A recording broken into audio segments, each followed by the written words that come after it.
What's going on, everybody? Today we're going to be looking at the cup holder insert for the first generation Sequoia as well as the first generation Tundra Double Cab. So the problem is these cup holders are very worn out and loose. They don't really hold drinks very well, and as you can see there's a lot of moving around on turning and accelerating, and we just don't want that. So what we have is a cup holder insert that slides right in. We just need to do a few things to make sure it seats correctly. So we're going to have to take out the old foam because this cup holder insert is a very tight fit. We need to take out the old foam, and to do that you just need a drill or a screwdriver and then a little pry tool. To start, we're going to pry off this little tray right here. I'm working the pry tool under the edge and then giving it one pull up. It's not held by anything other than just those little pop clips. So after that's out, you have to open the armrest and then pull on that piece for that to come out. So at this point you can flip it over. Now normally there would be a wire connected to the switch on this panel. I went ahead and unclipped the wire for time's sake, but it's super easy to unclip. So after you have this piece off, you're going to want to take off the cup holder insert itself. It's held on by 6 golden screws.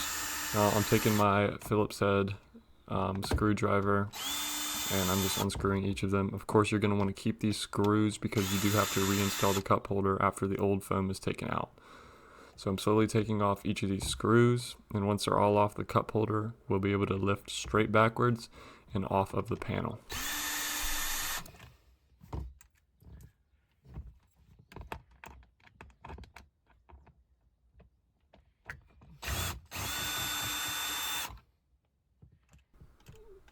So that's the last screw. We just need to take this off and flip it over to look at the foam.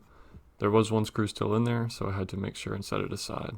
But here's the foam on top of the cup holder, and all you do to pull this up is just pull it kind of straight back. It's sitting on these little pegs, and it's very easy to take off. Now this foam is, 20 years old, so it might be prone to ripping. But if you plan to use the cup holder insert, you don't really have to worry too much about keeping the foam nice and, in one piece. So I'm pulling mine off, very easy. And after this is off, you just need to basically reverse the steps in order to put everything back.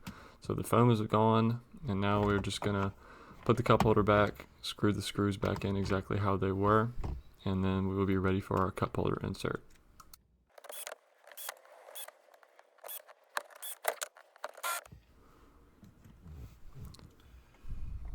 Now that everything's ready, we flip this little panel back over. I'm going to re-plug in the little wire connector for the mirror switch, and then I'll be ready to push the panel back down. Again, it just snaps right back into place, but make sure you do have the armrest above. So I just give it a push and it's right back in place. And at that point, I can very easily grab the little tray and push that back down too, and you're done. Now you just grab the cup holder insert and slide it in, direct fitment. It does take a tiny bit of force to push down just to get it all the way to the bottom and snug because it is a tight fit. And that way your drinks will not go anywhere and they will sit firmly within the console. So that's pretty much it. Just one last tip, I found if you ever want to remove it, you pull up on the sides and kind of wiggle it out. That makes it a lot easier to remove instead of trying to pull on the middle. And then you can put it back in exactly how you did before. So that's pretty much it. Thank you guys for watching, and I'll see you in the next one. Peace.